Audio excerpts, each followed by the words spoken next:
Já, velkomin í Rauðum raunveruleika. Í kvöld ætlum við að fjalla svolítið bandaríska og breska pólitík og svona hvernig vinstrinu á mjög grimman hátt hamprað þar með ýmsum bólabröðum.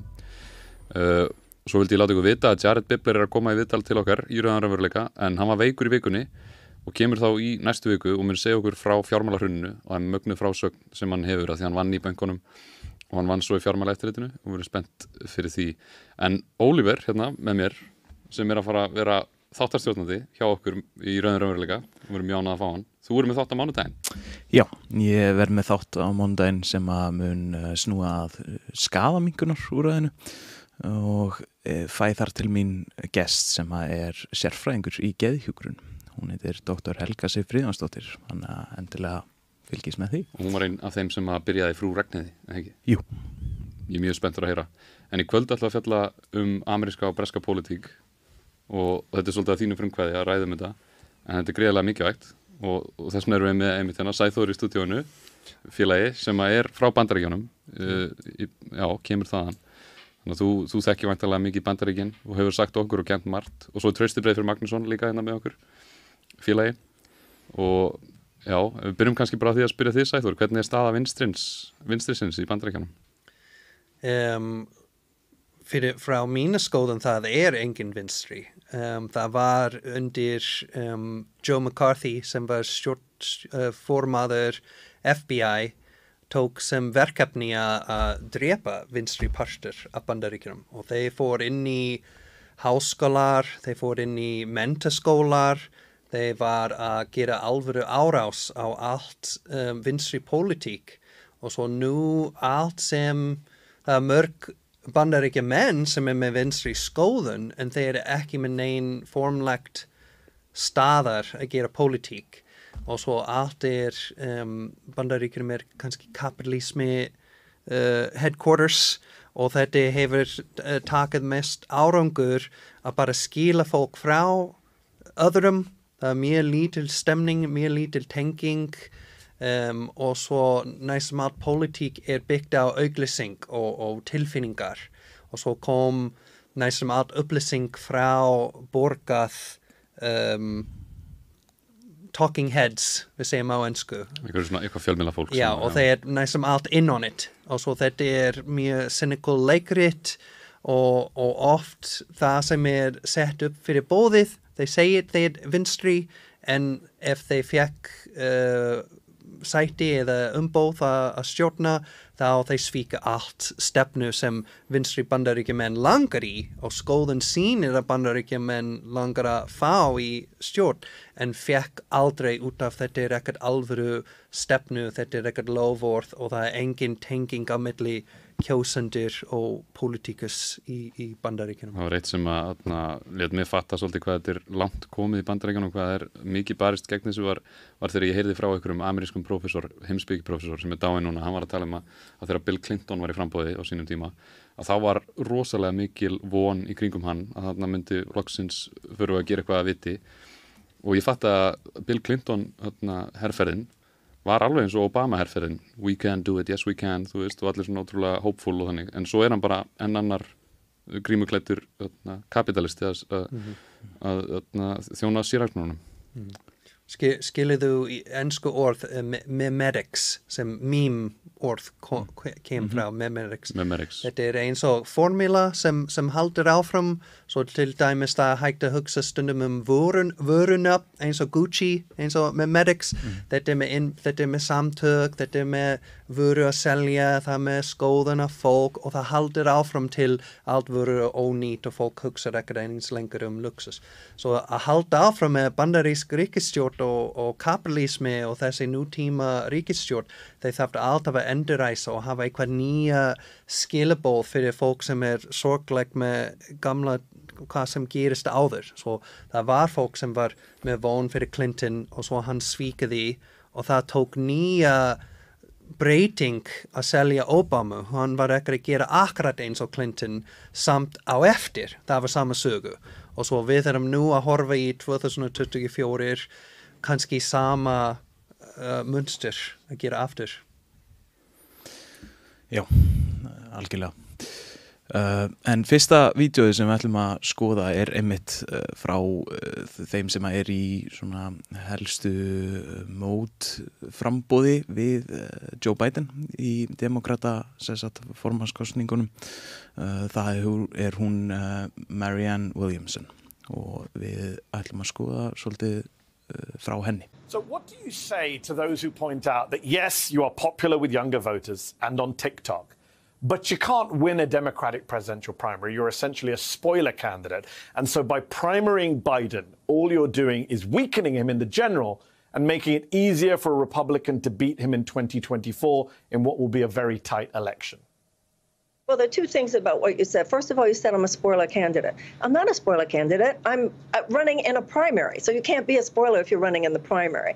The second thing you said was this narrative you can't win. Isn't that what people said about Donald Trump? I will win if people vote for me. I believe that in a democracy, people should have as wide an array of options before them as there are candidates running on agendas. That's what a democracy is. We need to protect our democracy right now. That's obvious to everyone. The way you protect your democracy is by using your democracy.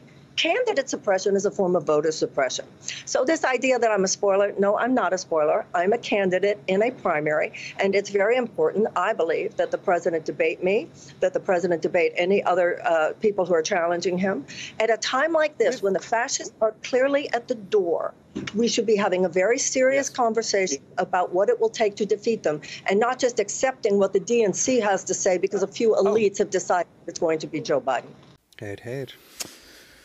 Hérna sáum við myndband af Marianne Williamson tala hvernig raunverulega hennar framboð byggist upp og það mjög algeng taktík hjá Democrats að nota þetta orð spoiler candidate til þess að lýsa þeim kandidatum sem eru í framboði gegn raunverulega þeim sem hefur haft meira fylgi áður.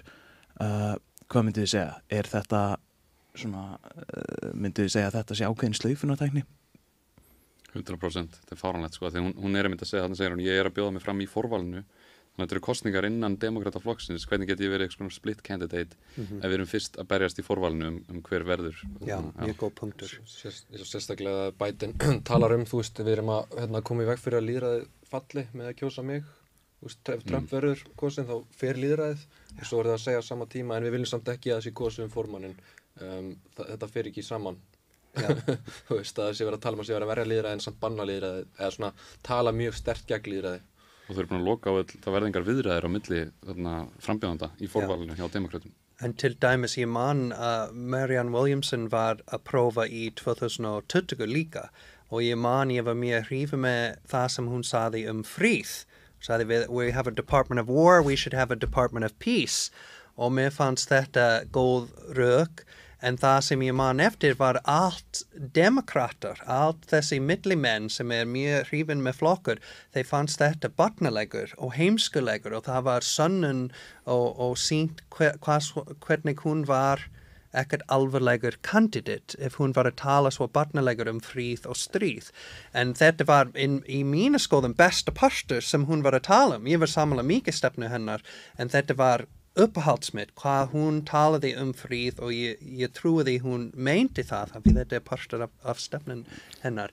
En ástæðin fólk fannst þetta svo barnaleikur, þeir búin að gera könnun með allt demographics þessi, we call them three-letter agencies, CIA, FBI, NSA, DSA, nei, ekki DSA, DEA, Drug Enforcement Agency, og allir hata þessi samtök nema lippar.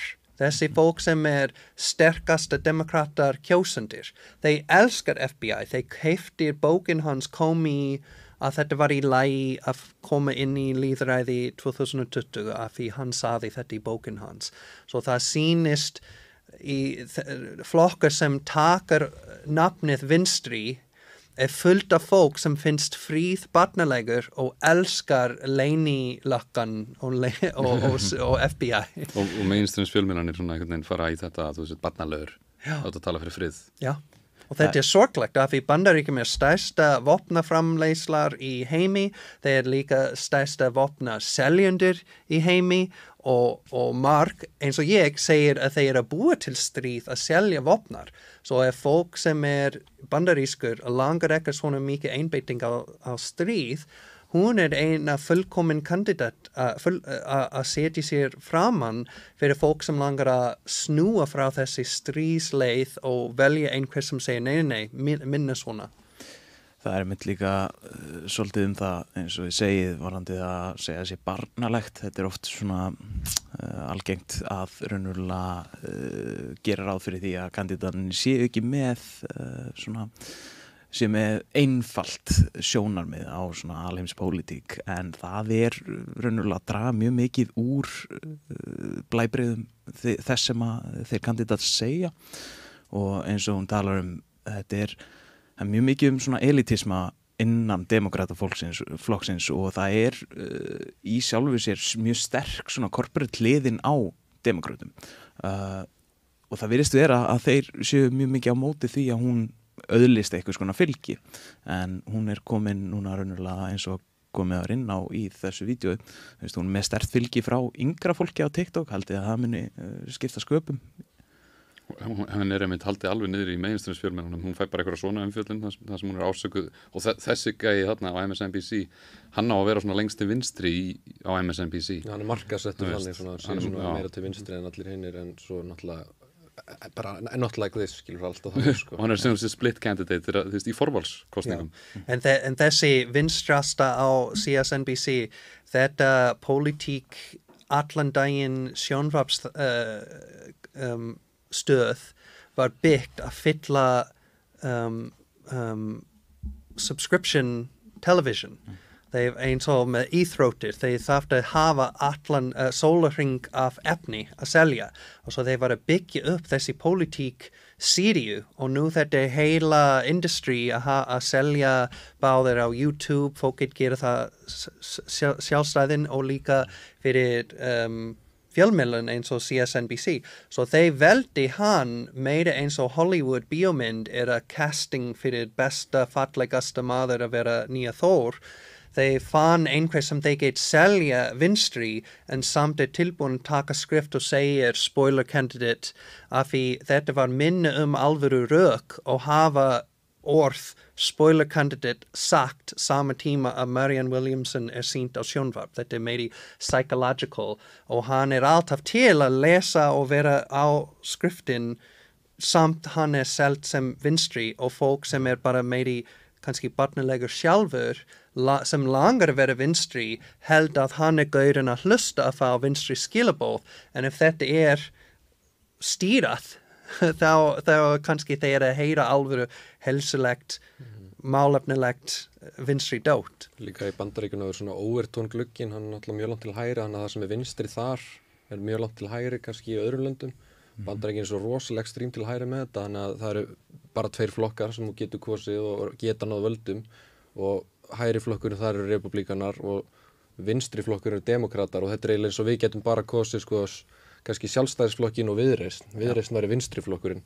Hillary Clinton, hún bara mjög svipuð kannski, og Þorgerður Katrín eða eitthvað svoleiðis, sko.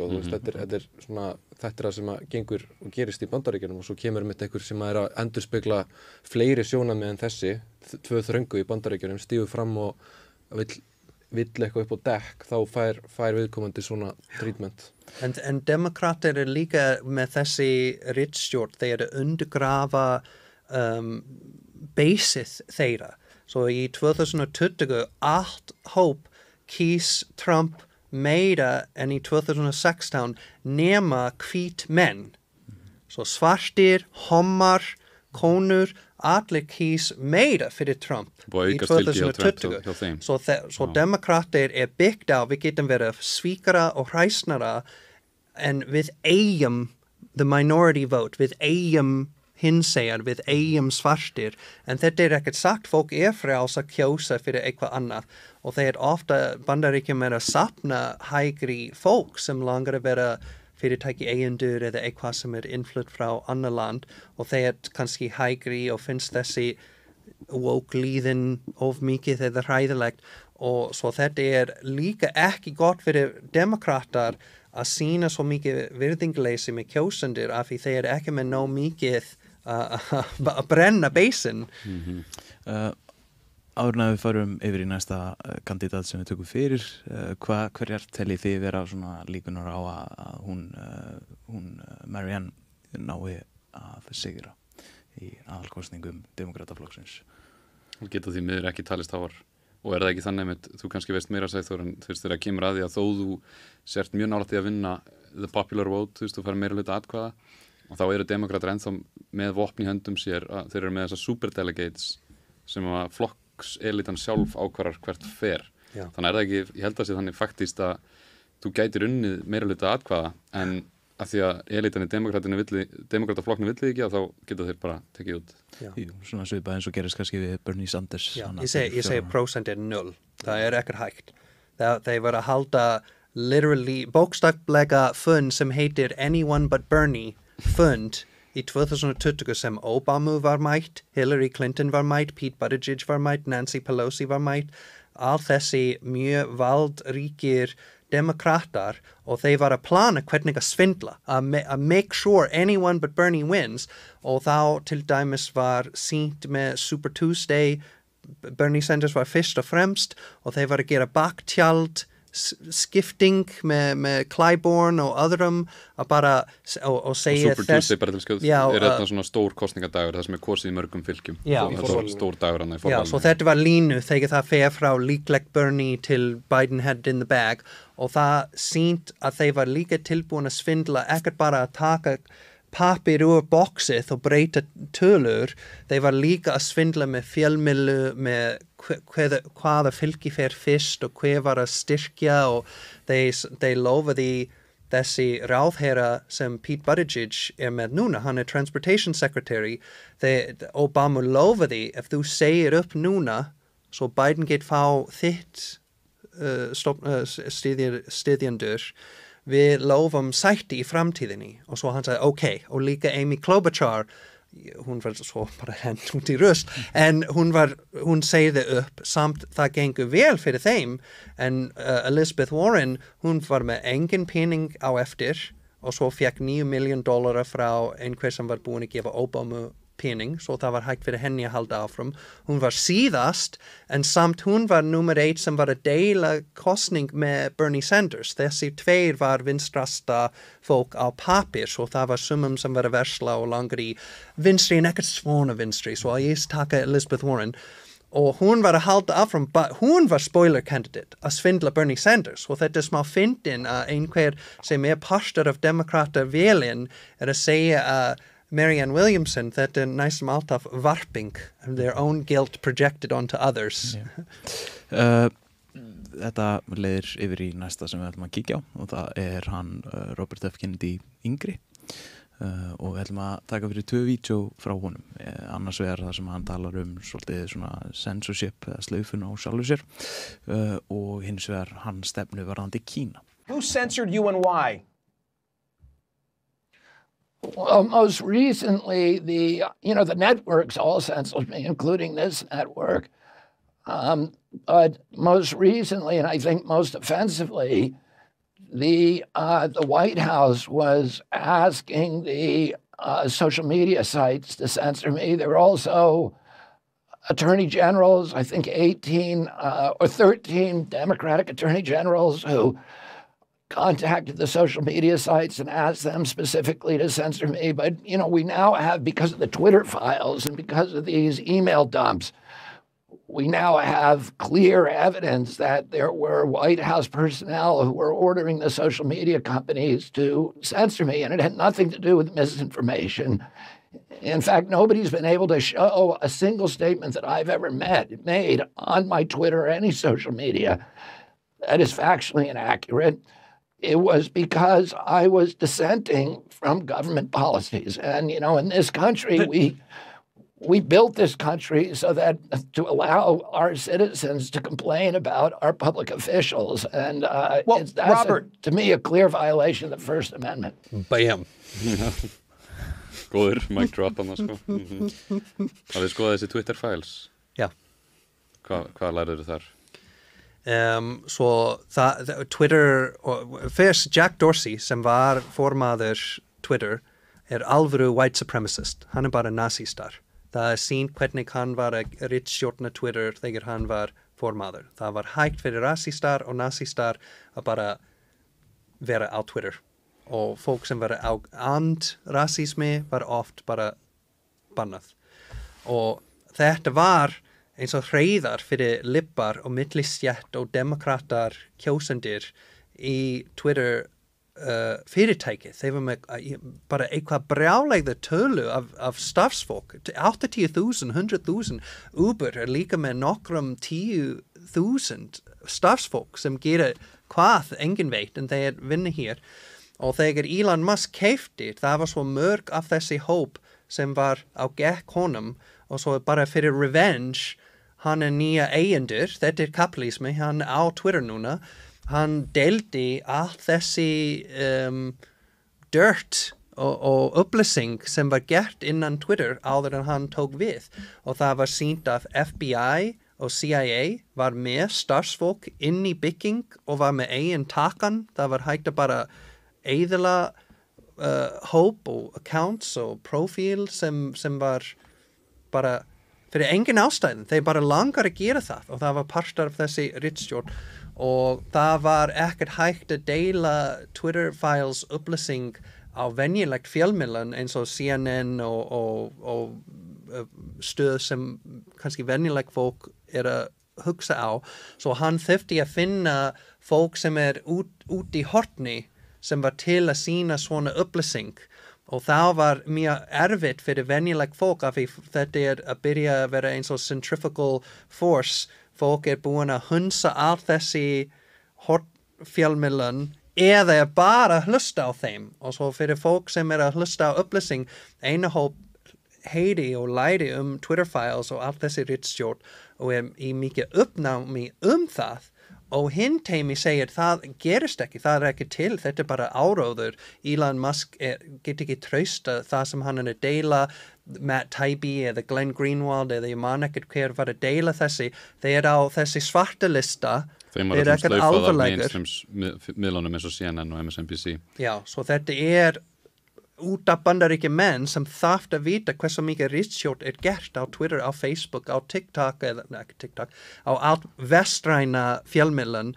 Þeir ekkert að læra þessi ritstjórn af því þetta allt ritstjórna, þeir ekkert að segja sér að þeir að gera þetta. Gott með dæmi þú kemur inn á TikTok að við talaðum þetta þegar maður slæri þegar mótmælin í Frakklandi voru í gangi á sínum tíma fyrir kannski 2 mánuðum og slóst inn France á Instagram, þá komum bara svona túristamyndir á túristastöðunum og peaceful og nothing to see here sko. En á TikTok og slóst in France, þá komum bara það sem actually að gerast í Frakklandi, það mótmælin, það bara það. Og þetta sýnir svo mikið hvernig algoritmin að sensora vestræna samfélagsmiðla. En ef maður munir eftir Vine, þetta app sem kom fyrir TikTok, þetta svo fullkomin dæmi kapitalismi og ritstjórn af því Vine TikTok sýnir að þessi hugmynd alvöru fyrirtæki. Þú get byggja auglýsingafyrirtæki, fyrirtæki á þessi stuttmyndband deiluna upp. Og Vine var líka mjög vinsælt með nótendur, en þetta var vestræna fyrirtæki og stærsta hóp sem bjóð til gögn og efni fyrir Vine var svartir. Og eigendur Vine var rasistar og þessi svartir sem nótið í Vine var að byrja að panta sér. Þeir var að gera smá blackouts og strikes og pínu byrja að gera alvöru vinstri verkefni og svo þetta með þessi rasismi var nóg að bara brenna þessi peningatörnin sem þeir var að fjárfesta í Vine, loka appið og bara skila eftir þessi grein tómt fyrir Kína að gera, ok, við erum ekki rasista, gjör svo vel, TikTok. Eins og sem sagt hann RFK var að tala í þessu þá raunverulega því að hann fer svolítið út fyrir mjög mikið talað að hann sé svolítið svona conspiracy theorist, svona fringe einstaklingur að því að hann fer svolítið gegn stefnu stjórnvalda Bandaríkjanna. Ég ætla raunverulega eins og til dæmis hann með ýmiss konar skoðanir á ýmiss konar þáttum sem raunverulega Ég ætla kannski ekki endilega að kommenta á það sem við erum ekki búin að fara yfir það, en haldið að sé í sjálfu sér eitthvað ákveðið agenda að raunverulega slaufa fyrir hann, að silence hann út af því að hann fer svolítið gegn því sem að bandarísk stjórnvöld vilja fá fram sérstaklega þá í þáu þeirra sem eru fjármuna að haksa eindur.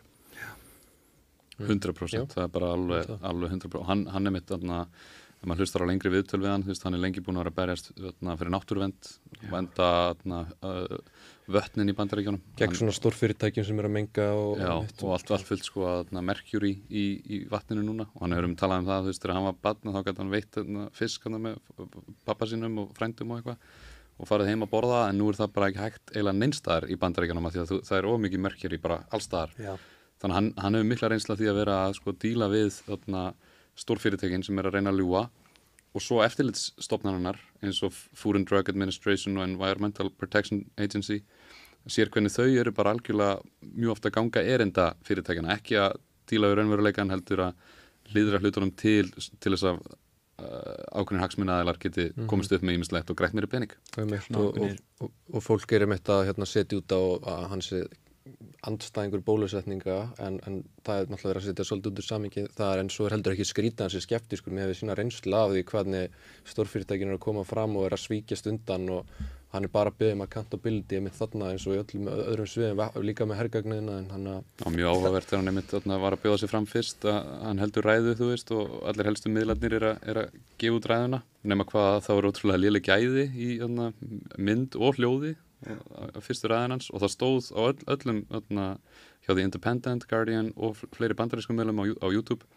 og þá stóð anti-vax activist RFK Jr. Er að bjóða sig fram, en anti-vax sko, hann er að benda á hvernig lyfjafyrirtækin hafa mjög oft náð að skjúa vísindin til þess að ná hlutum út á markað. En Íslandingar kannski missir að þessi partur af bandarísk áráður hugmyndið conspiracy theorist eða hippar eða svona. Ef þú hugsa Lisa Simpson fullkomin dæmi. Það svo marg líka dóttir í American Dad, ég veit það sama rithöfundur, en þessi hugmynd að fólk sem hugsa pólitík, sem berjast fyrir eitthvað kvalir eða eitthvað svoleiðis, þeir barnaleikur eða heimskulegt af því þeir þarf að hafa official sögu með eitthvað stimplu í hugsun af venjuleg fólk, og ef þú segir actually þetta vampíru sem að svindla okkur og Jeremy Powell sociopatar, þá þetta part af áróður að fólk hugsa þú bara brálæður, þú bara conspiracy theorist, svo þetta líka byggt að vera hugmynd að þú get trausta það sem allir að heyra og hugsa og segja, en það tók svo mikið pedigree eins og RFK með. Hann frá rétt fjölskyldan, hann með góð bakgrunn, hann með rétt útlít, og svo þetta hægt fyrir að gefa honum nóg langa tíma að gefa góð rök, og þá þeir enda að prófa að gera það, að hann conspiracy theorist, samt hann með svo mikið sem fólk á að hlusta á. Og fólk vil vita svolítið hvað hann að tala og það að horfa á þættina Dope Sick. Ég man ekki hvað þeir komið, en þeir fara mjög vel yfir bara það sem hann mikið að tala og hefur barist gegn. Heldur sér á Netflix með þessu. Já. En farandi úr því, þá ætlum við að fara núna næst yfir í vídeo þar sem að hann tjáir sig Kína og raunverulega hvernig stefna Bandaríkjanna gagnvart Kína leggur sig. I think you answered this question in the previous answer, but I just want to be very clear about it because I'm super interested in it, which is you described the way in which you thought, and I think clearly it's true, that the U.S. has been provoking Russia, kind of expanding NATO right up into its borders, right on the most sensitive part of their border, changing their government, the democratically elected government, from a pro-Russia to an anti-Russia government. Imagine if the Chinese did that to a government in Mexico while arming them, all the other analogies that you pointed out in the way that we're kind of encircling Russia, making them more aggressive and paranoid. Do you think we're doing the same thing when it comes to China with all of these bases we're putting in Guam and Australia and South Korea and the Philippines, including nuclear-tipped missiles, sending B-52s that are nuclear capable? Do you think a lot of what is happening is that the U.S. itself is being provocative unnecessarily? Yeah, I think it's the same people. It's the neocons in the White House and the State Department who want a war with China. I don't think they're ambiguous about it. You know, they believe that the United States should use its military force while we still have this incredible superiority to dominate the globe with violence. That is the entire philosophy of the neocons. And I think it's been a catastrophe. Every venture that they've brought us into has been a cataclysm, and a China war will be the end of the world. Eins og við talaðum í þessu vídeói þá svolítið það að Bandaríkin hafa verið að auka við svona hernaðarvæðingu sína allan heim og þá sérstaklega í grennd við önnur ofurveldi líkt og Kína og Rússland. RFK talar sérstaklega gegn því. Hann mjög mikið á móti þessari alheims hernaðarstefnu sem að Bandaríkjamenn hafa iðkað seinustu bara frá lok seinni heimsstyrjaldar í sjálfu sér. Myndið þið sjá fyrir ykkur að hann geti breytt einhverju í innan bandaríska ráðuneytisins þegar kemur að þessu? Ef ykkur geta var það kannski hann, af því að hann þekkir allan vel sko. En hann talar þessar neocons og þeir hafa lengi verið náttúrulega bak við Íraksstríðið. Þeir voru bak við ýmislegt sem gerist í Úkraínu áður en að borgarastyrjöldin braust út og voru með plönum að fara inn í Íran. Þeir voru með plönum að kollvarpa Sýrlandi og þeir hugsa svona neokonarnir. Þetta er ákveðin hugsun sem þeir hafa að þú verður að tryggja að Ameríka hafi hernaðarlega yfirburði yfir allan heiminn. Og þess vegna mátti ekki leyfa Tævan að fara aftur inn í Kína og þú verður að halda hernaðar getu þar og þannig geta þeir kyrt út Kína frá ýmsu. Kína fær núna eitthvað 90% af olíunni sinni þarna upp frá Suður Kínahafi og þið getið ímyndað ykkur hvað það er mikilvægt fyrir eina þjóð að hafa það örugt. En ef að Bandaríkjamenn eru með hergetu þarna í Tævan þá hafa þeir alltaf getuna til þess að slökkva á Kína sko. En hversu mikið þetta með hugmyndafræði og hversu mikið þetta bara vopnaframleiðendur að vilja græða pening, skilur, og hversu mikið þetta bara að vilja arðræna lönd. Þú veist, ég held að svona hugmyndafræðin sé að notið sem afsökun til þess að gera þessar hluti. Þessir aðalar, þingmenninir, neokonir, þeir eru að vinna fyrir vopnaframleiðendur, fá styrki frá reiðþjóðum og öllum svona stórfyrirtækjum sem eru að framleiða vopnin. Ég held að þetta sé blandaði mitt, þetta eitthvað blandaði. Það góð punktur en mér finnst kannski við þeim að zooma lengri afturbak. Ég held þetta sýnist hann misskildi þegar hann að nefna þetta neocons að kenna af því sú sem að kenna kapitalistar af því bandarísk þjóð byggt á stjættakerfi og þeir þarf að fá nóg mikið efni að halda millistjætt á silkikotton og ef þeir ekkert mútað þá kom bylting og þeir með sögu þegar það var ekkert jafnað að það var reynt að hafa bylting. Bónusherinn, það var sósíalista, kommunista flokkar sterkari stéttafélög og svo ef Bandaríkjum ekki með vald yfir allt heimili þeir geta ekki halda áfram. Þetta partur af formúla bandarísk þjóðfélag og þess vegna í 2010 Obama sem mjög líkur RFK gerði þessi pivot to Asia og það var út af allt þessi sérfræðingur sagði við Hvíta húsið Kína að fara fram hjá okkur. Þeir að fjárfesta í menntun, í lestakerfi, í orkustöð. Þeir bráðum þetta verður jörðin Kína og ekkert okkar. Svo við þurfum að vera tilbúin að stöðva þetta eða við verðum minnipartur og þeir verðum með vald. Og svo ég sé Úkraínstríð, allt þessi UN og Evrópumál og hernám í Suður Ameríku og líka Afriku, Súdan að þetta partur af Bandaríkjum að halda vald yfir allt heimili af því þeir þarft að fá ódýrt lithium, þeir þarft að fá ódýrt gallabuxur og ef það einhver annar með nóg frelsi og vald að segja nei við það, þeir get ekki halda áfram. Svo neocons ekkert eina hóp sem að berjast fyrir stríð með Kína af því þeir get ekki deila jörðinni með Kína. Það ekkert hægt.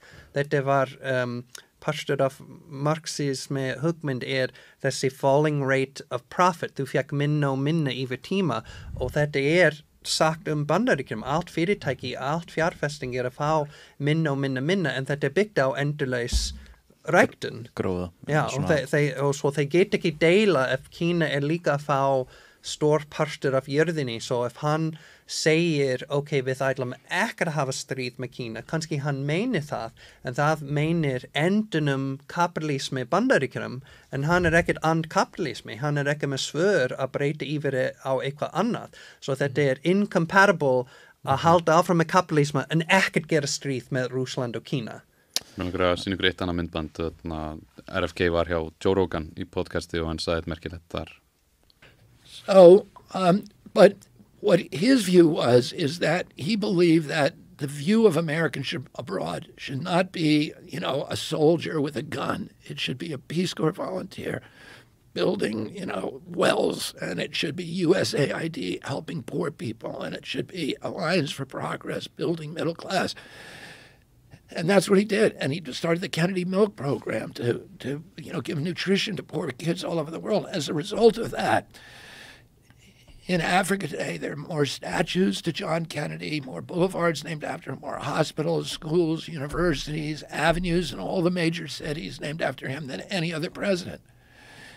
And that is the Chinese have taken that template and done the same thing now. And they are, all these countries that were supposedly allied with us are now realigning with the Chinese, and they're switching to their currency because the Chinese are not there to kill people. They're there, to build roads, to build universities, to build colleges. And it turns out that people like that a lot more. And, we should be projecting economic power around the globe and not military power. It will make us much stronger. Turns out people prefer that. Fólk meira fyrir það að fá byggja vegi og spítala og sjúkrahús eins og hann talar að frændi hans, John F. Kennedy, hefði gert mikið. Var það? Þetta náttúrulega beint í anspænis við kapitalíska hugsunum, endalausan gróða, það raunverulega það að byggja einmitt innviði, ekki með gróðaskinni fyrir hendi heldur í sjálfu sér náttúrulega að reyna að efla svona sjálfbærni lands eða svoleiðis og hvernig þau geta raunverulega komist áfram í svona siðmenningu sem að kallast þróun. Já, það náttúrulega markvisst búið að vera að halda niðri þróunaríkjum með þessari alheimstefnu kapitalisma þar sem að raunverulega nota þessi ríki sem eru oft með mikið að náttúrulegum raunverulega auðlindum, ríki í þeim sem taka freka frá ríkinu og nota í eitthvað sem að þá kannski meira vestanhefs en já, eins og ég segi, þetta mjög áhugavert topic. Maður vonar ef hann myndi vinna að hann myndi snúi sig við, gæti maður ekki alveg sé fyrir sér að Kína og Amerika gætu lifað í sátt og samlendi ef þau væru, kannski þau væru í eitthvað svona samkeppni markaði og auðlindir og svona, en ef þau væru bæði svolítið að koma út frá þeim punkti að við erum að reyna að vera betri viðskiptavinir frekar við Afrikuþjóðirnar eða þessa þjóða hina betri en Kína og Kína reyna að vera betri en Bandaríkin frekar en að þeir beiti ofbeldi og þeir sé að fjármagna flokka og hreyfingar innan landa sem eru að reyna að koma að hagsmunum erlendra fyrirtækja eins og hefur mikið í Afriku og Suður-Ameríku og þessi saga er náttúrulega löng og dimm, mikið morð, mikið ofbeldi. Það sem áhugavert báðir Evrópusamband og Bandaríkjunum búin að prófa að snúa og hafa nýja verkefni að keppa með Belt and Road og Evrópu var með eitthvað sem á að vera tengt við lest og að færa vöru og Bandaríkjunum var að prófa að gera fjárfesting og bankapíning sem var ekkert byggt á bara gamaldags bandarísk stíl sem á að keppa við Belt and Road Initiative. En út af þetta byggt á kapitalismi, þetta svo fyllt með sérfræðingur sem langar að taka eigin partur, svo lítil fjárfesting fer inn í alvöru bygging og sement og líka Bandaríkjum oft að vinna með fólk sem líkur. Svo þegar þeir fór inn í Afghanistan, þeir var að múta pedophile warlords að halda vald yfir fjallin af því þetta var fólk sem var tilbúin að vinna með Bandaríkjunum, svo þeir finna oft versta fólk í þjóð sem tilbúin að vera bandamenn með þeim og svo þegar það byggt á enga eign þeir með ideologically blinded að gera eitthvað bara fyrir góðu þá svo lítil pening samt þeir að setja pening fyrir þessi fjárfesting svo lítil pening fer inn í alvöru nýja hopp eða nýja lestakerfi en í Kína þeir var að byggja upp allt, fyrstu 2 kapli í stjórnarskrá marxismi og marxismi bara scientific method applied to það sem þú gerir og þeir búin að sýna með hagfræðingur og með þessi verkefni sem þeir gerir, það þarft að virkar. Þetta eitthvað sem við þarf að prófa og koma aftur og sjá, virkaði það. Þeir var með Bandaríkjunum, við fórum inn, var að byggja eitthvað, nú þeir með meiri fyrir okkar, eigum við að gera meiri svona og þess vegna verkefni sem þeir kom inn skila árangur og breyti skoðun innan þjóðfélagið af því þetta ekkert bara pening henta á vandamálið, þetta frá botn byggt upp á alvöru málefnilegur kerfi. Hann að boða þarna mjög mikla stefnumbreytingu fyrir Bandaríkin og ég meina, getur ekki fært rauk fyrir því að það sem Kína að gera í Afríku að þetta ekki einhvern veginn alveg í grundvallaratriðum einhvern veginn meira socialist. Þau eru með kínversku fyrirtækin sem eru oft í ríkiseigu, en þau stunda alveg eins viðskiptahætti og vestrænu fyrirtækin þannig séð, þau ganga út frá sömu grundvallarforsendum, ég ætla að kaupa þetta þér, þú fær þetta hérna, við fáum aðganga þessu í þetta langan tíma og þetta eru skilmálarnir, nema það að vestrænu fyrirtækin einmitt bjóða miklu verð og ef þú samþykir ekki samningið þeirra, þá kannski fara þau eins og Shell gerði í Nígeríu, þá fara þau að fjármagna alls konar coups stundum meira að segja, fá inn ríkisstjórn sem að berst bara sem að ber niður alla andspyrnu við því að Shell fái sínu fram í gegnum spilta embættismenn. Kína ekki að gera það, vestræn fyrirtæki að gera það, en RFK að segja við að hætta þessu og hafa okkur meira eins og Kínverjarnir að hafa sér, af því að þá fara þau að vera hrifin okkur. En þú komst svolítið inn á þetta að Kínverjar með ríkisfyrirtæki sín og það náttúrulega policy-nar implementar þannig í gegn, þeir eru með utanríkisstefnu sem kveður á þetta, þetta ekki bara eitthvað frjálsi markaðurinn að koma inn og redda málum, þetta alveg mjög vel planað hjá þeim. Og ef þú ætlar að applæða þetta til Bandaríkjanna líka þá þarftu örugglega að fara ríkisvæða fyrirtækin og getur ekki bara skipað Exxon að fara að hegða sér vel, skilurðu? Nei, ég hlýtti því líka, ég alveg hlýtti því. Ég man þessi mynd frá þegar COVID byrjaði, manstu eftir spítala sem var byggt í 14 dagar eða 11 dagar í Kína. Þeir var að byggja eitthvað COVID-spítala. Já, alveg rétt. Og ég man, það var mynd af svo margar fólk með hjálm og skoplu þegar það byrjaði og allar við spítala 14 dagar. En þeir gerir það, en það sem ég fannst mest áhugavert í þessi mynd, allir með hjálm var mentað í tæknifræðingur. Þeir var ekkert verkamenn. Þeir var með alvöru herinn af mentað fólk og það sést að þú þarft að vera með það að hafa háhraðar lest 159 kjarnorkustöð og þetta nú hægt að sjá oft lönd sem út í horni frá vestræna, þeir að fjárfesta í skólakerfi og að byggja upp að hafa ódýrt menntun, að einbeita, að hafa nóg mikið mentað fólk af því þú get ekki framveisla neitt, þú get ekki hafa heilan og hotlan þjóðfélagið án þessu. Og sama tími í vestræna fyrirtæki allt grafið undir þetta, það kostar meira, skólar að kenna minna virðinga efni, þetta meira spilling og hver tengt með hverjum og þetta virkar í stuttími, en ef þú með lögfræðingur og hagfræðingur og tæknifræðingur sem kann ekkert efni sem tengt með þessi vettvangi, það kom í vandamál eins og við erum að sjá núna með Seðlabanki, með ríkissatssemjara, með ríkisstjórn okkar, alþingi, þessi fólk kann ekkert það sem þeir mentað í, þeir tengt með rétt fjölskyldan, með rétt flokkur, tilbúin að spilla fyrir rétt teimi og þess vegna þeir haldur áfram, en þá ekkert góð strætóskerfi eða í Bandaríkjunum það ekkert ná fólk mentað að þeir þarf að innflytja Indverjar eða fólk frá öðrum land sem fekk ódýrara menntun að halda upp tæknis industry sem þeir að gera.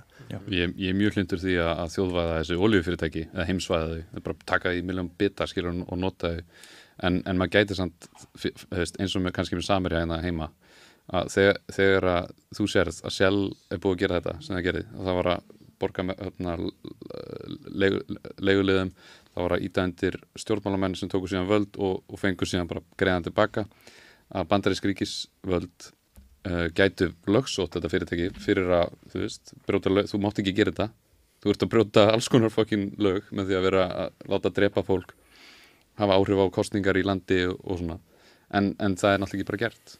En til dæmis eftir Franklin Delano Roosevelt, þegar hann verið að gera New Deal, það var margar ríkir kapitalistar sem var að plana coup að drepa hann og taka yfir af því þeir var svo reiður með New Deal plan að hækka skattur, að fjárfesta í allt þessi kerfi sem bara allt sem Bandaríkjumenn enda með, þessi tengslnét.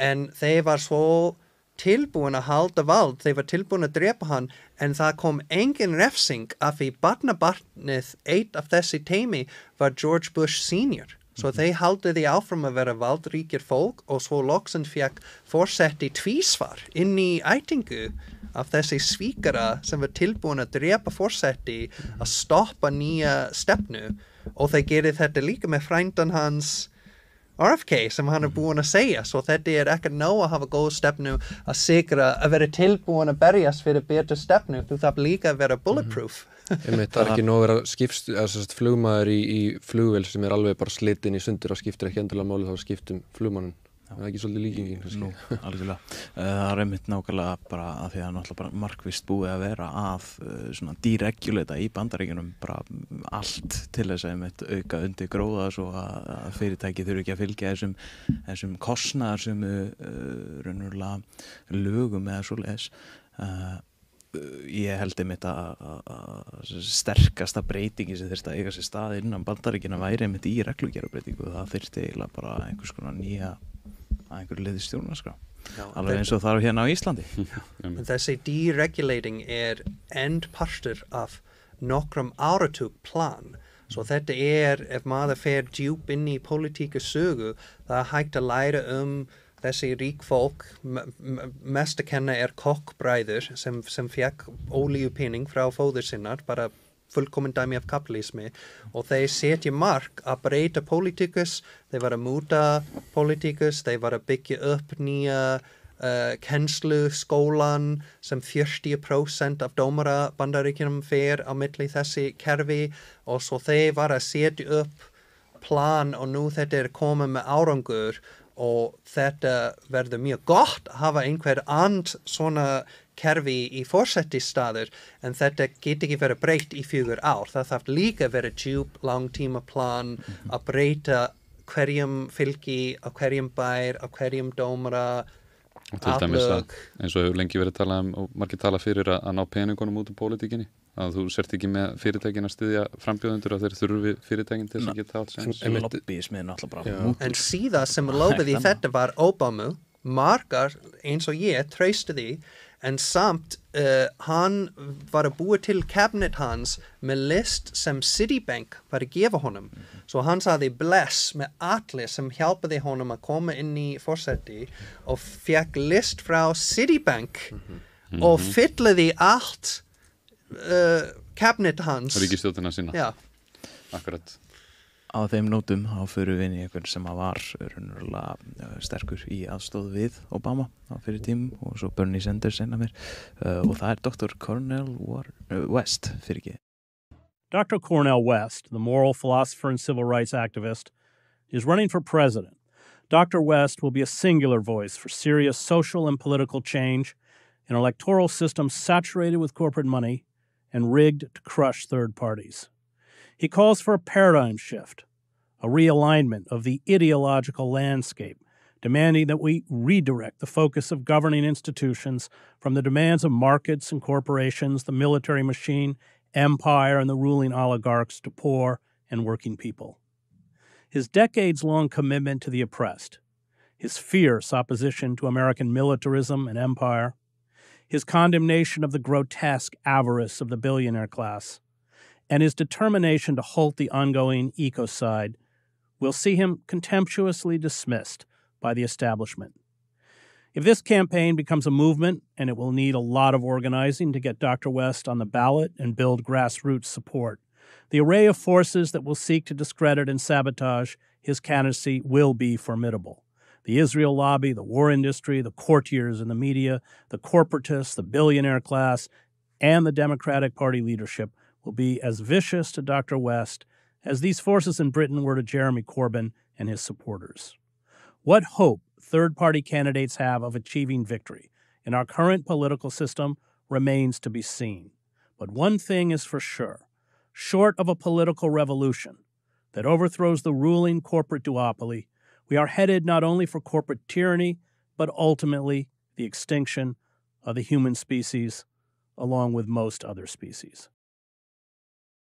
Corporate power, surveillance, ecological collapse, fossil fuel industry. We saw it with Manchin in the debt ceiling agreement. Oh, you can make agreement with him, but you can't make agreement when it comes to the needs of poor and working people. Oh, I see. Reveal yourself, Democratic Party. Of course, they've been doing that for a while, but at this particular moment, it's very difficult not to be able to see that. And then when it comes to militarism, oh my God, Jesus Christ, Ukraine, the Middle East, Israeli-Palestinian situation. I mean, it's very clear that there's no commitment to the suffering of the least of these, be it Palestinians on the West Bank, be it precious Ukrainians who deserve a central focus, but who are bearing such a brunt in part, not just because of Russian imperialism, but because of American imperialism.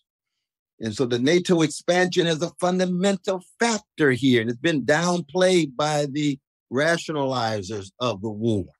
And so we got to bring that war to a stop in the name of the suffering of our precious Ukrainian brothers and sisters, and the acknowledgement, even though Putin is in fact a gangster, even though the invasion is a crime against humanity, any empire who's pushed against the wall, their back against the wall, responds like empires. And all you got to do is look at the American empire. If there was missiles in Mexico or Canada or Cuba or Venezuela, the United States would blow them to smithereens overnight. Why? Because it's the mightiest empire. Russia is a wounded empire, got its own forms of repression. I'm in deep solidarity with the precious Russian brothers and sisters who are going to jail against the invasion. See, that's serious moral witness. That speaks deeply to me. So I don't view Russians in any homogeneous way. There's always a variety of different voices. Same way in Israel. You've got some Jewish brothers and sisters who are in solidarity with the Palestinians, not their government, but you never view the Jewish community as a homogeneous community. There's always a variety of different voices. So to keep that moral and spiritual dimension or dimensions at the core mean everything to my own candidacy, my brother. Mjög áhugavert með þetta að hann bæði hann og RFK setja svolítið á oddinn að berjast gegn þessu heimsveldi sem Bandaríkin eru og hann sérstaklega Cornel West, hann talar að við þurfum að hugsa að þörfum þeirra sem eru minnstir á meðal okkar sem hafa það verst, sem þurfa mestu hjálpina og þetta minnir mig á eitthvað tilvitninu sem man ekki alveg hvaðan kemur sko, en það var ykkur Bandaríkjamaður sem varaði við því að ef að Bandaríkin tæki ekki á þessu heimsveldi sínu og þessu ofbeldi sem þau eru að beita öðrum og kúgun að þá myndi á endanum snúast til þeirra og þau eru kúguð og beitt gríðarlega ofbeldi sem alveg til staðar núna en samt sko eins og einn tilvitnun segir sko við munum we're gonna miss the liberals þegar eitthvað gæði eins og Mussolini eða Hitler kemur í alvörunni skilur við bara þú veist curfew á kvöldin og þú segir eitthvað rangt og þetta bara tekin inn í vörubíl skilur við bara bom. Algjörlega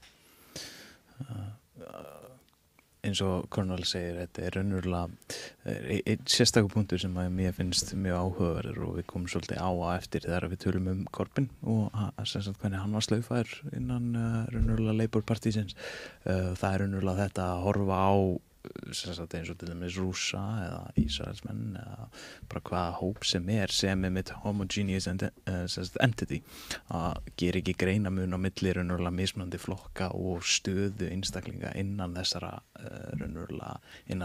hópa og í sjálfu sér eins og hérna þá til dæmis eins og Putin og hans stefna, imperialíska stefna mjög röng og hann eins og Cornel segir, gangster, hann ekki góður einstaklingur og með, ábyrgur fyrir stríðinu en það verður líka að horfa á einmitt hvernig hvernig það búið að króa Rússa af, eða þá Putin og eins og öll rándýr, ef þú króar það af þá það bara að fara að bregðast mjög aggressíft við og það eitthvað sem að fólk kannski horfir ekki á og sérstaklega svona apologistar sem eru þá meira vestanhafs og styðja undir stefnu Bandaríkjanna. Svo eru menn eins og Mérsæmer sem prófessor í alþjóðlegum samskiptum, hann vil meina þetta sem mögulega tvíþætt að sumir, hugsa þetta svona naívli, þau halda Úkraína á að eiga sinn rétt að fara þangað inn og fara inn í NATO ef þau vilja, ef þau vilja það bara og maður svona það væri, hugsunin sú að þetta væri þannig en raunin ekki sú og þá það hins vegar að fólk sem svona naív heldur að öryggishagsmunir annarra þjóða bara skipta engu máli en svo eru hinir sem eru dýpra inn í því að skipuleggja hermál Bandaríkjanna, þeir vita alveg betur og það eru til skýrslur frá svona hópum hjá Pentagoninu þar sem þau eru bara að leggja niður þessar línur hvernig þau vilja helst draga Rússland inn í eitthvað stríð að þau verði í þeirri stöðu draga inn í eitthvað svona Afganistan eins og var fyrir þau þar sem þau eyða auðlindum sínum þar sem að þau missa stöðu á alþjóðlegu sviði til þess að koma í veg fyrir að það geti komið ykkur samkeppni. Það sem ég finnst áhugavert West og Hedges og Chomsky að Bandaríkjunum með svo mikið ritstjórn yfir öllu að fólk sem eins og Indiana Jones þeir fer á endinum en samt með góð og siðlegi stefnu sjálfur þeir sýnir þessi maze eða this game they have to play to survive í Bandaríkjunum en samt þetta engin annað fólk get ímynda sér hversu mikið ritstjórn í Bandaríkjunum. Þú heyrir ekkert frá öðrum land. Það engin fjölmiðlu frá Þýskaland, engin frá Afríku, ekkert frá Suður-Ameríku. Þetta bara 100% eins bandarísk byggt áróður og þetta allt eins. Svo samt maður klár og hugsa fátækir eða finnst stríð slæmt. Upplýsingin, þú bara að synda í bandarísk suppu og það ekkert, og það líka þegar maður bandarískur, þetta ég þurfti að segja Pledge of Allegiance á hverjum morgnana. Það var svo mikið, ég man í menntaskóla, það var þegar Íraksstríð eða Afganistanstríð bara að byrja og að sýna hversu góð bandaríska maður fjölskyldun voru. Það var hægt að kaupa gullur, segulslauf sem sýnir að þú styðja herinn, I support the troops, troop ribbon, og allir í Virginia var að setja þessi á bíl af því they're worshipping the troops, þetta heitir troop worship. Og svo samt maður vinstri eins og Hedges eða West, þeir bandaríkjumenn og hugsa eigin land sem góður. Og frá mínu skoðun það bara einu empire og þetta Bandaríkjunum. Þetta ekkert, ég ósammála West að Rússland líka empire. They bara responding to the only empire trying to destroy the independent nations around the world. Og þetta sögu CIA og FBI og NATO og allt þessi samt WTO, WFO, IMF, Bank of International Settlements sem var að styðja Westphalia reparations eftir heimilistríð nummer 1. Þeir að búa til svo margar samtök sem bara hendur Bandaríkjunum innan. Þetta stefnan Bandaríkjunum og þetta svo djúp og flókið að maður þarf að vera meistara í allt og líka ótengt að Bandaríkjum verður góður. Þú þarf að vera utan og samt hafa áhuga hvað þeir að gera og West bandaríkjamaður og það mjög erfitt að hugsa Bandaríkjunum sem slæmur eða vondur og þetta ég held næsta skref sem kom af því það verður margar bandaríkjumenn sem óánægðir með Biden en samt vinstri sjálfur og að hugsa Marianne Williamson eða Cornel West eða RFK og ætlar að njóta mikið orku og tíma að fá þessi mannesku sem forseti and they're going to be disappointed af því demokrater ætla að svindla og setja Biden sem candidate nema ef hann dó og þá þeir svindlar og setja Hillary eða einhver annað það engin lýðræði. Ég kýs í 2020 og námskeið fyrir mitt var don't bother af því þetta ekkert lýðræði innan Democrat primary sem Marianne var að tala af því ég með áhuga með Marianne Williamson. Mér finnst RFK betur en Biden en mér finnst engin virðing að taka tíma að skrá mér aftur í virkinu að fá þessi pappir og senda tilbaka með mikið fyrirvara og mikið stimplu að taka part í þessi leikrit sem ég veit þeir svindla og setja bara Biden sem fyrsta sæti saman. Svo líka áhugavert að tala lýðræði, ef að þau vilja fara í NATO eða þó ekki bara fara í NATO en hvað með þegar Ísland fór í NATO á sínum tíma, það var engin þjóðarvilja á bak við það og þá segir þetta sama fólk ekki neitt, það minnist ekki á það að fullt af þjóðum hafa gengið í NATO án þess að þjóðurnar vilja það en svo allt í einu snýr þetta sem fólk sér við og segir hei, lýðræði, þau vilja fara í NATO, við leiðum að fara í NATO. Ég man ekki eftir landi sem fór ekki þjóðaratkvæðagreiðslu til að ganga í NATO.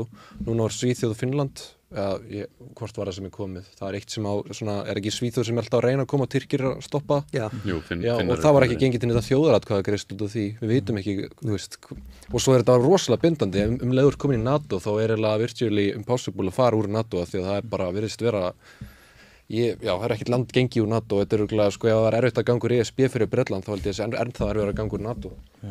Það tilheld ég heimildir það þegar að ég held að það veri alþýðufylkingin á Íslandi að hún var að mælast stórt og þau vildu fara á NATO og ég held að veri árið 1970 eða 1980 eitthvað, ég þekki ekki alveg nógu vel en þá leit út fyrir að Ísland ætlaði að fara á NATO ef að þessi ríkisstjórn tæki við sem leit út fyrir að væri að fara að taka við og þá kikkaði the Hornets Nest. Þá fóru þau í gang. Alþýðubandalagið. Þetta svo svífurlegt að allir í heimi ef við langar að taka eigin land með lýðræði og setja flokkur í frambóð sem and NATO sem réttindi okkar. Við megum gera það. Þetta ekkert okkar samtök. Við erum ekkert að setja pening í vopnar en þá. Þetta stemning Ísland. Þess vegna ég flutt til Ísland. Ég fór fram ofbeldi Bandaríkjunum til eitthvað með miklu minna ofbeldi. Það var markmið mitt og mér líður betur með minna ofbeldi með persónleika interaction og líka með herinn og löggan. Og svo ef við byrjum að taka vald og langar að fara úr NATO, við þurfum ekkert bara að hugsa pólitík hér á Ísland, við þurfum að hugsa að CIA koma og drepa okkur eða taka börnin okkar. Eða að gefa pening með hægri flokkur og hjálpa þeim í international fjölmiðlun. Þetta empire og Rússland ekki að gera það með Ísland. Kína ekki að gera það með Ísland. Þetta Bandaríkjunum sem búin að gera það, Sunnan með sjálfstæðisflokkurinn og 100% til að gera það aftur samt West, RFK, Biden, Trump, DeSantis. Það skipta engu máli hver sigrað af því þetta partur af stjórnvald Bandaríkjunum að halda ósanngjarnt og ólýðræðislegt vald með eins marga lönd sem hægt. Og ef fólk vil fá endanlega staðfestingu á þessu þá var þetta að lesa The Jakarta Method og horfa á heimildamyndina The Art of Killing og þar var nefnilega þriðji stærsti kommunistaflokkur í heimi og eftir þeim í Rússlandi og Kína og voru að fara að vinna kosningar, lýðræðislegar kosningar og þá fóru Bandaríkin á milljón bara fjármagna alls konar öfgahægri hópa og það byrjaði þjóðamorð og það voru drefnir einhverju milljón vinstrimenn. En svo líka þetta að fara inn á heimasíðu CIA, það eru Freedom of Information Act sem var sett á sínum tíma að gera þeim skylt að opinbera ákveðin gögn og það er þetta að fara á síðurnar og skoða gögnum þar sem sendiráði Bandaríkjunum að skrifa Ísland á sínum tíma og þeir voru með mikið upplýsingum vinstrimenn og maður getur séð þetta á netinu og það er fullt líka sem búið að strika yfir sem við megum ekki sjá en við vitum svona basicið vissi þetta þá fyrir tíma internetsins þeir vita allt í dag og það er einmitt til þær skýrslur sem þeir eru að segja Alþýðubandalagið er líklegt núna að geta gengið í NATO og þurfum að gera eitthvað En það sem ég las Jakarta Method og ég mæli mikið með þetta sýnir sálinn Bandaríkjunum þetta bara svífurlegt en það sem fannst mest áhugavert að ég held að þeir var að velja hver þeir á að drepa með þessi vinstri eða hægri skoðun. Þeir vinstri, drepa, þeir hægri, í lagi. En ef þú lesir Jakarta með það var mörg, middel og líka hægri ríkisstjórn sem þeir var að drepa og gera kú. Og eina sem skiptir málið eru þeir sjálfstæðir. Ef þeir tilbúin að gera allt sem Bandaríkjum langar, fínt. Vinstri, hægri, gjör svo vel. En ef þeir ekki tilbúin að bara segja ég og bless og amen, drepum þeim. Gott dæmi núna Venezuela, þeir voru, vinstri stjórn og það var notað sem einhver réttlæting til að blokkja en almáli var að þeir tóku yfir olíuna og vildu... Eða Talibani. Þeir byrja að vinna aftur með ISIS eða Talibani, ég man ekkert fyrir 2 vikur. Þeir voru versta terroristi í heimi en nú þeir byrja tilbúin að berjast á gegn, ég man ekkert nýjasta óvinni, Íran eða Sýrland og svo nú, nú í lagi, hér, gjör svo vel, aftur þú góðir. Já, og líka þegar Bandaríkin fóru frá Afganistan þá skildu þeir og varst fullt af vopnum eftir. Talibanar eru með núna. Svo mikið. Já, fullt af vopnum. En frá mína, ef við skoðum munstur, það sem líklegast fyrir Úkraín að Rússland sigrað eða fekk árangur og Bandaríkjum bara að gera eitthvað nýtt og gera, gjör svo vel, fyrirgefðu eða ekki, enginn fyrirgefðu, bara þú með skemmt land nummer 20 sem við búin að skemma við erum ekki að laga neitt kannski rík fólk frá Bandaríkjum ætla að kaupa lóð eða fyrirtæki en Þeim í raun drullu sama ukrainska fólki og eru bara að reyna að finna einhverja hagsmuni sem að þið geta gett hana. Sem svolítið líki punkturinn einmitt sem verst að koma að. Já, einmitt.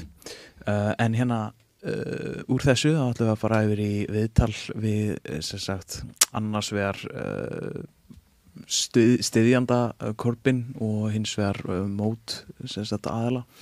Áður en að Labour files voru líkt. The UK Labour Party has been hit by accusations of anti-Semitism in recent months, especially against its leader, Jeremy Corbyn. His fellow Labour MP, Margaret Hodge, who lost members of her family in the Holocaust, said Corbyn was an anti-Semitic racist, while 3 of the main Jewish newspapers in the UK described him as an existential threat to British Jews. The Labour leader has been accused of sharing platforms with Holocaust deniers and making offensive remarks about British Zionists.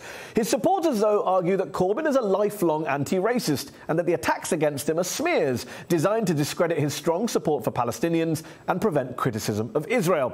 So, is the Labour leader really guilty of anti-Semitism or even of turning a blind eye to it? Joining me from London to debate this are Michael Rosen, an award-winning novelist and poet and a Jewish Corbyn supporter, and Daniela Peled, a writer and contributor to the Israeli newspaper Haaretz, a former foreign editor of the Jewish Chronicle and a Jewish Corbyn critic.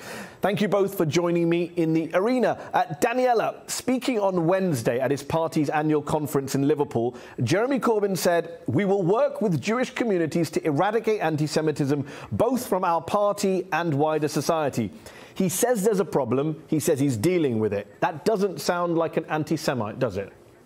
Mr. Corbyn has not won the confidence, the support of the vast majority of British Jews. And although you can find his supporters have cherry-picked Jewish people who are speaking out in support of him, I've never seen such a consensus amongst this very, very diverse community feeling that Labour is no longer a comfortable place for them. And for our global audience who haven't been following the details of this, how would you sum up in kind of, if you can sum it up, why the British Jewish community has this consensus that Labour is no longer a comfortable place for them? Well, look, Mr. Corbyn is part of the traditionally far left of Labour, who have quite a binary view of the world, divided up into nice anti-imperialists like Iran, Russia, Assad and Syria, and the nasty Western imperialists like America, Israel, NATO, the EU as well. And in this very binary reading of foreign affairs, Jews end up as white imperialists. And I think this worldview has now become quite dominant in the party. And that makes Jewish people who are not really that bothered about Israel one way or another feel that they are being sidelined and being discriminated against. And most importantly, that when they say this is anti-Semitism and they call out instances of prejudice, they're told that this is somehow a smear. Michael Rosen, it's not all a smear, is it? Well, I think first of all we're going to have to rank back a bit and sort out some definitions here. We talk about the Jewish community as if there is just one community. It's not really, strictly speaking, true. And there are plenty of Jews in the Labour Party. I'm not in the Labour Party, but I support Jeremy Corbyn. Michael, just to be clear, do you at least recognise, we can argue about the numbers, but a big chunk of the British Jewish community is unhappy with Labour under Corbyn because they perceive it as not a safe space or a comfortable space or a friendly space for British Jews? You concede that is the perception, even if you disagree with the reasoning behind it. Yes, of course, absolutely. But then, of course, exactly as Daniela says, a large percentage of the Jewish community, if that's what we're going to call it, large percentage of Jews are in favour of Israel, but not all Jews, some aren't. And I have no attachment to that place over there, but of course I understand that plenty of Jews do. Plenty of Jews are brought up to believe that Israel is their homeland, even if they don't make it their homeland. It is there for them, as they believe, of course. But there are other people living there. This is the crucial point about Israel. There are other people not recognized by the recent nation-state law. Mjög áhugavert svona hvernig hún byrjar, hún Daniela, að tala raunverulega þetta sé að vinstri menn sé alltaf með svona binary worldview, þar sem að hort á raunverulega geopolitics, svona global geopolitics sem eitthvað svona góðu versus vondukallanir, sem í sjálfu sér mjög mikill strámaður í eðli sínu. Þetta líka projection. Já, projection, 100%, því að það mjög mikið einmitt innan svona vestræna heimsins að það séu svona einmitt Bandaríkin og Bretar eru góðu gallanir og síðan eru vondu gallanir annað hinum megin. En í sjálfu sér það mjög mikið blæbrigði í þessum málum. Þetta náttúrulega mjög flókin viðfangsefni oft og það ekkert endilega vondir eða góðu kallar. Þetta allt bara grátt að miklu leyti og maður þarf að horfa svolítið á bara hvað ríki gera rétt og hvað þau gera ránt, frekar heldur en að horfa á allt sem að eitthvað ríki gerir rétt og allt sem að eitthvað annar ríki gerir ránt.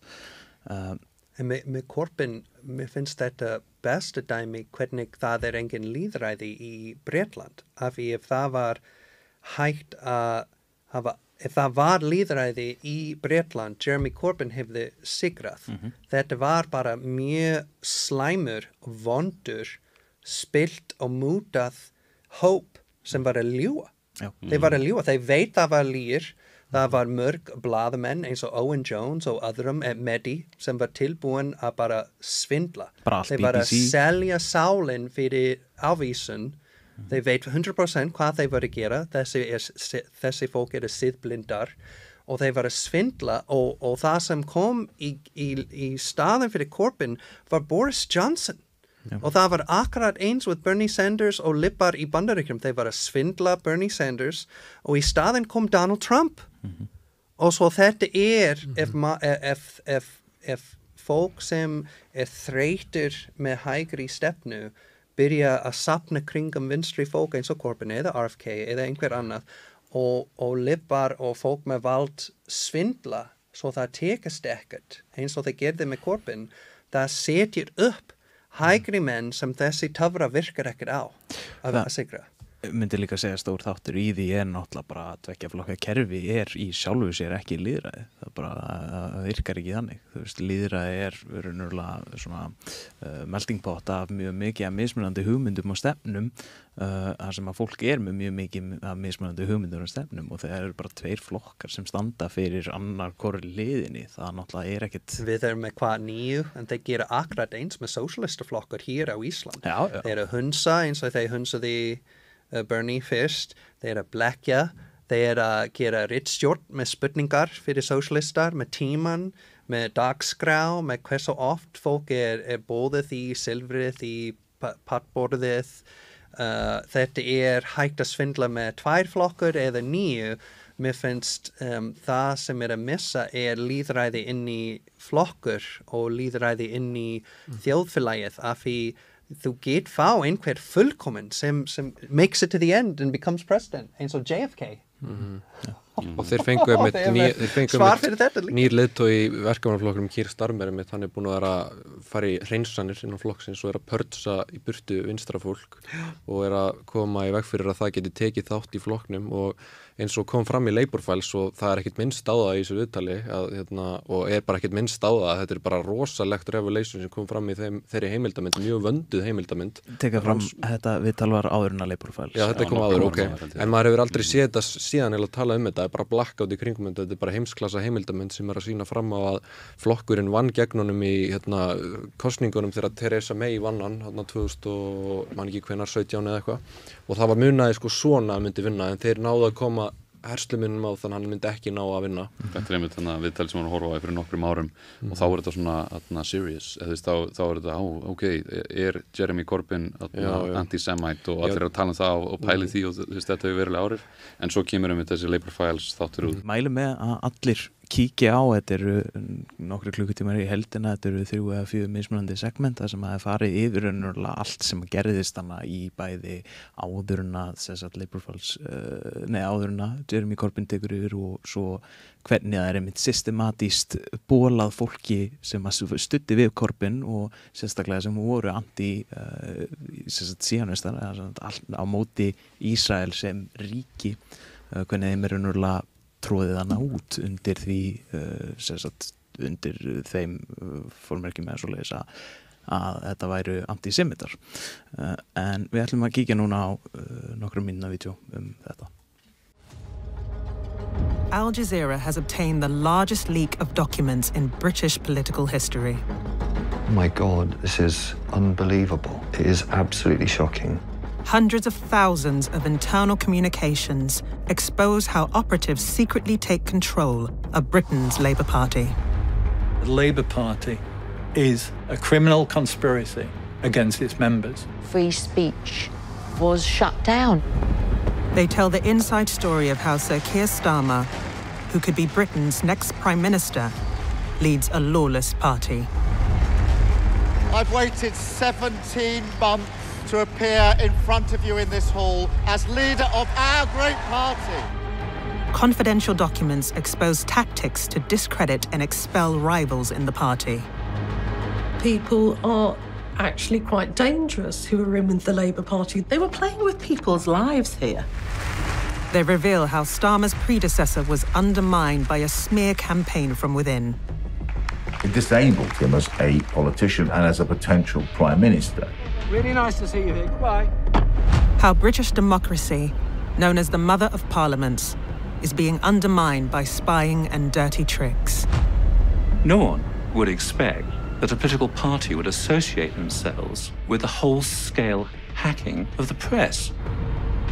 It looks like somebody is constantly monitoring me, where I'm going and where my car is parked and where my children is going. It just stinks to high heaven what they're doing in the background. Já, þarna þeir sýndu bara alveg skýrt fram að það og með öll skjölin og allt að það voru elements inn í verkamannaflokknum sem voru að beita sér bara viljandi að ljúga það að Corbyn væri einhver gyðingahatari þegar það eina sem hann gerði var að gagnrýna, apartheid Ísrael og þessu að teki bara eins og þetta var eitthvað super alvarlegt, og eins og við sáum í viðtalina áðan en svo kemur í ljós að þetta var allt eitthvað ráðabrugg hjá einhverju elitu inn í verkamannaflokknum. Kemur fram innan raunverulega Labour Files, ég held að það sé í The Hierarchy þættinum eða partinum að þar sem að raunverulega það farið yfir hvernig það var tekist á antisemitisma innan flokksins, það sem að nefnd innan Labour Party, það sem að þetta að reporta til og áður en að Corbyn tók bureaucratic control yfir flokknum þá var mjög lítið það að þessi reports, þessi cases væri að fara í gegn, það var lítið verið að skoða, eiginlega ekkert sem satt fram á við. Síðan leið og Corbyn tekur stjórnina, þá í alvöru farið að sikta í gegnum efnið og farið að taka ákvarðanir á þessu sem að mjög kaldhæðnislegt að það hafi verið þannig að því að hann raunverulega var sá sem að ýtti undir það að væri virkilega verið að skoða málið og skoða að væri í alvöru antisemitismi innan flokksins en þessu var bara snúið við og sérstaklega eins og BBC umfjöllun þeirra sem að hét Panorama var ógeðislega einlega. Þetta er bara, ég bara sjokki í alvörunni.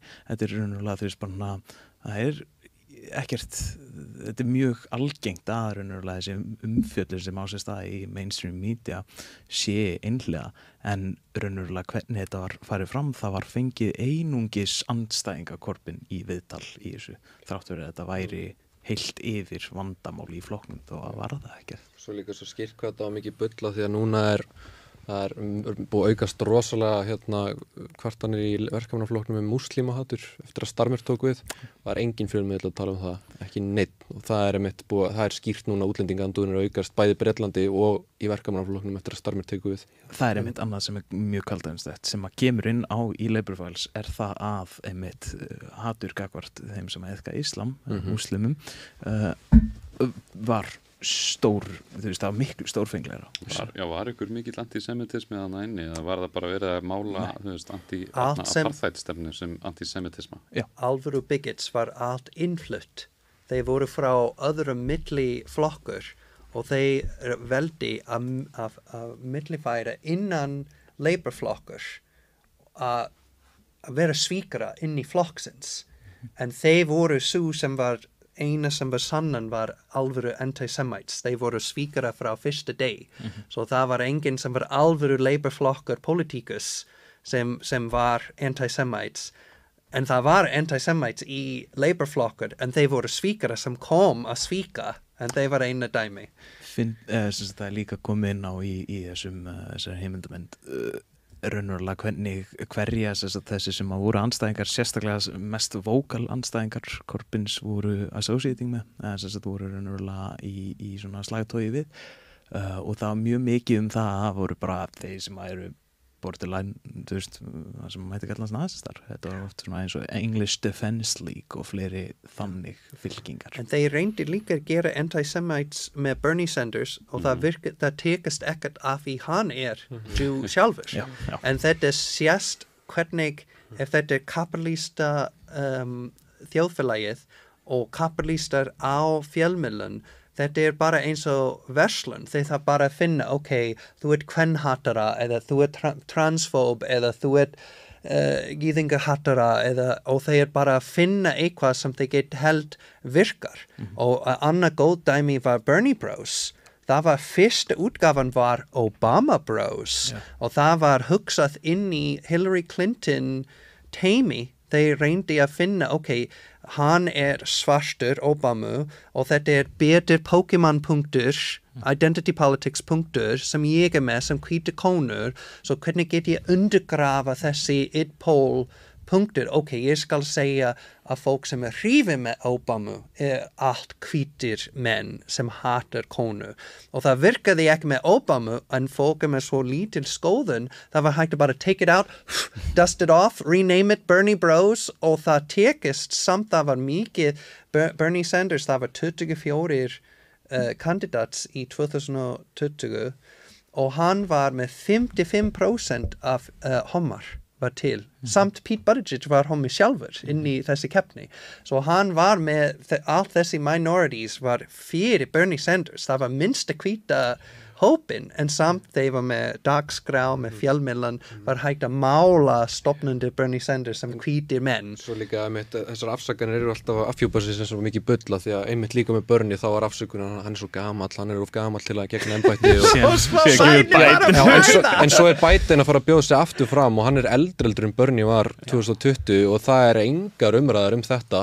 Nancy Feinstein í hjólastól og var úr Alþingi Kaliforníu í nokkrum viku og mann ekkert eftir þessu og hjálpar að þarf að kjósa með hendi fyrir henni. Þannig að það sem við þurfum að vera góði í að sjá þegar þau eru að koma með spellið. Við erum bara að fatta þeir að reyna að koma með blekkingu. Eða AOC sem var að gráta fyrir börnin hjá Mexikobrúnin og sekundur að Biden var að byrja, búinn. Samt þegar jafn mikið fleiri sem að teka frá fjölskyldunni, þetta enda vandamál, en nú blá teimi í Hvíta húsið. Punktur sem ég vil koma inn á, það svolítið þessi málun anti-sionisma, því að vera gegn Ísraels ríki sem antisemitisma, sem var mjög sérstaklega, ég held að sé svolítið náttúrulega alls ekki stofnin á því í þessu Labour-máli en það styrtist mjög á þeim tíma og það var til dæmis tekin inn ný skilgreining á antisemitisma sem að inniheldur mjög mikið svona loðið tungumál hvað varðar eins og til dæmis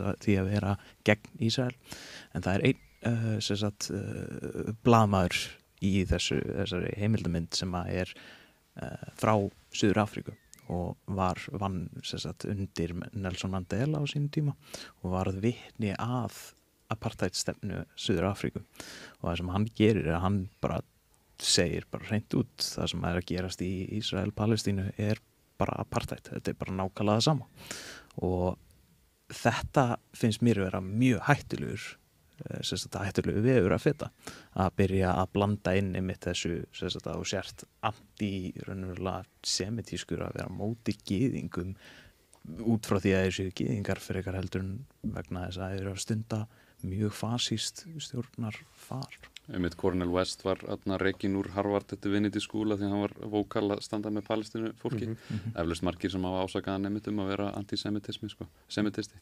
En nú eru komin á 2 tíma markið held ég og þá kannski ein spurning sem við rætt áður en við endum. Hver séns þessara frambjóðenda? Er að fara að eiga sér stað eitthvað mikil breyting í Bandaríkjunum og hvað þarf til?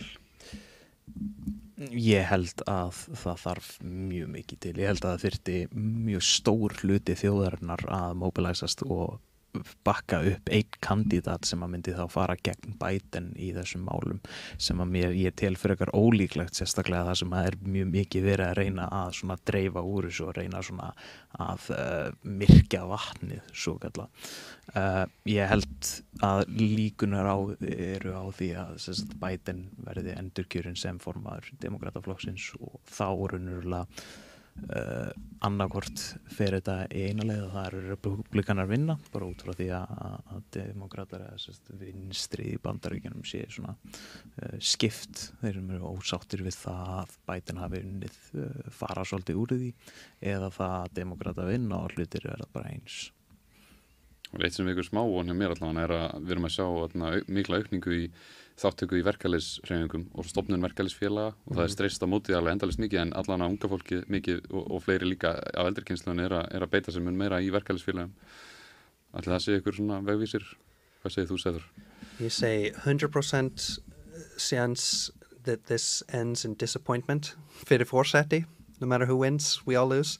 En mér finnst þetta fullkomin tækifæri fyrir Bandaríkjamenn að mælta pólitík af því þeir þarf að koma miklu lengri en bara RFK eða West eða Williamson. Þeir eru allt betur en Biden en ekkert ná. En líka með engin sjans að sigra yfir Biden. En þetta eitt af hverjum 4 ár sem Bandaríkjamenn tekur pólitík pínu meiri alvarlegur en venjulega og að tala hugmynd, að hugsa Palestínu eða kapitalismi eða verkalýðsins eða reglur og foreign policy og læra frá þessi disappointment. Það var fólk sem lærði frá Obama, það var fólk sem lærði Hillary og það fólk sem að læra núna frá þessu og það hvað RFK, West og Williamson bæta mest þessi nýja skoðun og hugmynd sem enginn fekk frá Biden og demokrater og Washington Post og New York Times og Los Angeles Times og allir þessi áróðurs tímaritt Bandaríkjunum. Já, bara við óskuðum góðs gengið þannig í Bandaríkjunum. Við stöndum með þeim in solidarity og vonum bara innilega að það fari eitthvað að kvikna þarna því að það væri líklega eitt af besta í heimi sem getur gerst væri að það svona sósíalísk og lýðræðisleg bylting í Bandaríkjunum og þau myndu láta af þessari heimsvaldastefnu og við getum bara reynt að þróa heiminn og taka á viðfarsbreytingunum og bara fara til game og eitthvað. Algjörlega. Þá ætla ég að segja bara takk fyrir Sæþór Benjamín, Trausta Breiðfjörð og Karli Héðni fyrir góðar umræður. Takk og við sjáumst næst að sinni.